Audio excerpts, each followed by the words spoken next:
Hi everyone, welcome back to Birky's Book Time. If you remember, we're in the middle of chapter 11 and I'm going to be carrying straight on because it's getting exciting. We're in a chase scenario. Here we go. As they slipped out the same window they'd come in by, they heard the men running around upstairs, searching for the hidden door. They ran across the garden, Lily throwing glances behind her. Skirting the edge of the lawn, they ducked behind a snow-covered pile of compost and stopped. Lily caught her breath and adjusted the bundle under her arm. "We'll be safe here for a minute," she said, brushing her fringe from her face. "I'm going to have to trust you. I hope you're telling me the truth." Robert nodded. The smell of rotting food was making him queasy, or was it the running? "You can trust me," he said. "Good," she gave a sniff. "This isn't the way I wanted to leave with so much undone, but I can't go back now, not when everyone wants to cause me harm." They set off again, heading down the incline of the garden. They were halfway down some stone steps when they caught sight of a third man, waiting in the bare rose garden at the bottom. Lily turned and took Robert back along the balustrade, down an icy slope, through a flower bed filled with thorny stems, between a pair of trees, and along the drive towards the manor's entrance. Damn it! The steam wagon had been moved across the driveway, blocking the gates.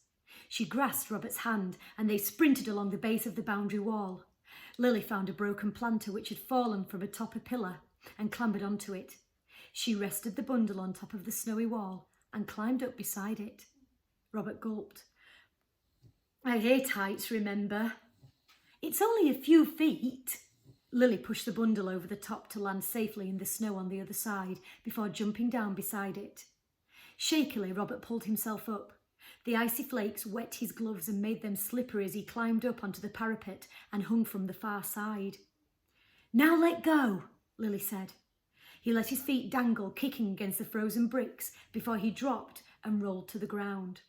He picked himself up and dusted the snow from his breeches. Lily swung the bundle over her shoulder. "Come on," she said, and ran off through the deep drifts.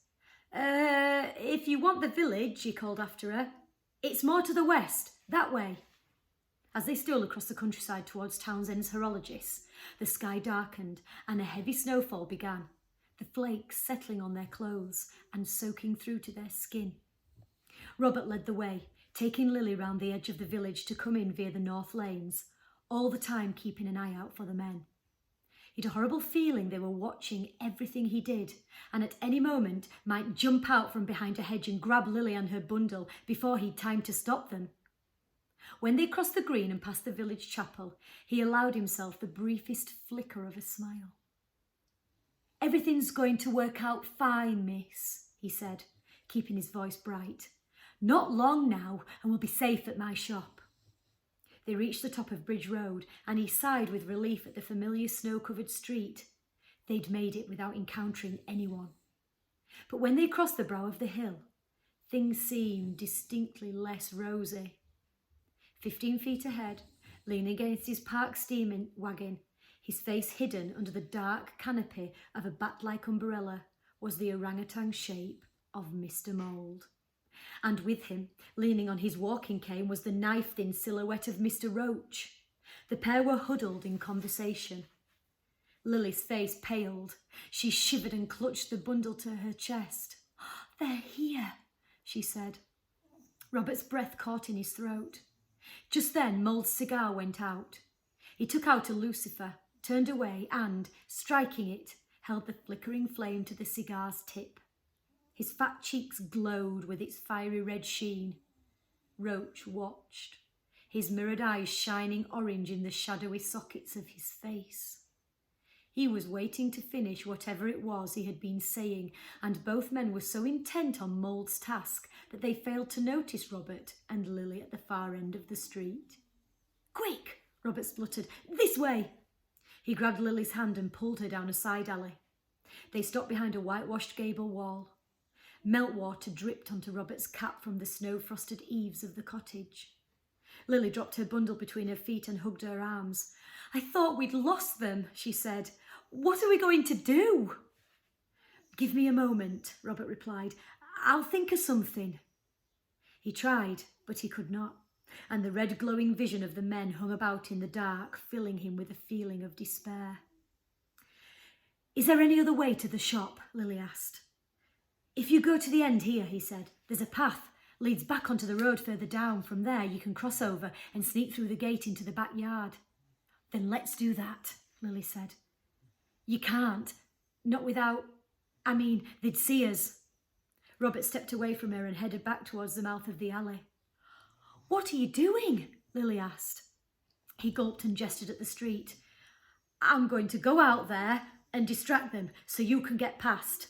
When I'm shot of them both, I'll go to the shop and I'll let you in the back door." Lily nodded. "Very well, but be careful." "And you," he said brusquely, trying not to let the fear show in his voice. His mouth dry and his heart beating hard in his chest, Robert strolled out onto Bridge Road. He took off his flat cap and stuffed it into his pocket. When he glanced back, Lily was edging towards the far end of the alley. He sauntered along the street, approaching the men, listening to the crunch of the melting snow underfoot and trying to seem as calm as possible. When he was sure they'd seen him, he did a double take and turned smartly on his heels. As he'd hoped, they rushed to follow. Mr. Mould grabbed Robert's shoulder and spun him round. "Master Townsend, so glad we've bumped into you. I was having a word with my colleague, Mr. Roach, about our encounter the other day, where you sent me off on a wild goose chase." Robert shrugged. "I don't know what you mean." "Oh, I think you do." Mr. Mould frowned and leaned towards him, and Robert's face grew big and distorted in his mirrored sockets. "Tell you what, son, Mr. Roach and I are on important business, looking for a lost soul, and your little misdirection prank cost us." "And didn't we see you at the big house earlier?" Mr. Roach added. "You were wearing a cap." Robert shook his head. "House? What house? And what would you characters want with a runaway girl?" Mr. Roach pounced on this. "I don't believe he mentioned we were looking for a girl." Robert gulped. Your colleague did a moment ago." "I find that unlikely," Mr. Roach said. But he wasn't sure. He turned to his mutton chop companion. "Mr. Mould, did you say a girl?" Mr. Mould scratched his head. I said a soul." "Oh," Robert said, "I must have misheard." In the corner of his vision he noticed his da watching from the shop window. Then he caught a fleeting glimpse of Lily with her bundle running across the road to head down to the alley beside the shop, and under his breath he let out a sigh of relief. "What are you looking at?" Mr. Roach asked suddenly. "My da," Robert said. "He's watching you, so you'd best let go of my arm." Mr. Mould released his iron grip and made a pretence of brushing some dust off Robert's jacket. "Remember, son, we've got our eye on you." Mr. Roach tapped the bare metal in his raw eye socket with one finger. "All four of them." He prodded his companion on the shoulder with the handle of his stick, and the two of them walked back to their vehicle. The engine growled, and, as they got in, a sputter of steam spurted from the chimney. They didn't drive off straight away, and Robert wondered if they were watching him through the tinted glass windscreen. He tried to ignore the panic that rose inside, telling him to run, and instead walked calmly back to the shop. When he opened the door, he found his da standing by the window, twisting the thin frames of his glasses between his fingers. "Where were you, Robert?" he asked. "You've been gone hours." "I went for a wander," Robert explained, distractedly. He watched the men's vehicle drive off down the street. When all that was left of the thin-wheeled tracks in the snow, he bolted the shop door and locked it with the key. "Who were those fellows?" Thaddeus asked. "The large one came in to ask after you." "Never mind that," Robert said. "There's someone out back I want you to meet." "Who the devil have you brought now?" Thaddeus demanded. Robert led his da through the rag curtain. At the end of the passage, he slipped the deadbolt on the back door and pulled it open. Lily waited nervously on the steps outside, clasping her bundle in her shivering arms, her red hair filled with melting snowflakes. "This," said Robert, "is Miss Lily Hartman, and she needs our help." That's the end of chapter 11. Do you think that Robert Starr's going to help her? I think he is. Did Archibald put you off with his snoring again? What am I going to do with this boy? He just snores, doesn't he? So loudly. Look, he's moved next to me. He wanted a cuddle. Okay, everyone, that's the end of chapter 11. I hope you're enjoying the story as much as I am, because I am loving it. I've actually sneaked to read and I've already read chapter 12, so I kind of know what's going to happen. So everyone, take care and I'll see you soon. Bye.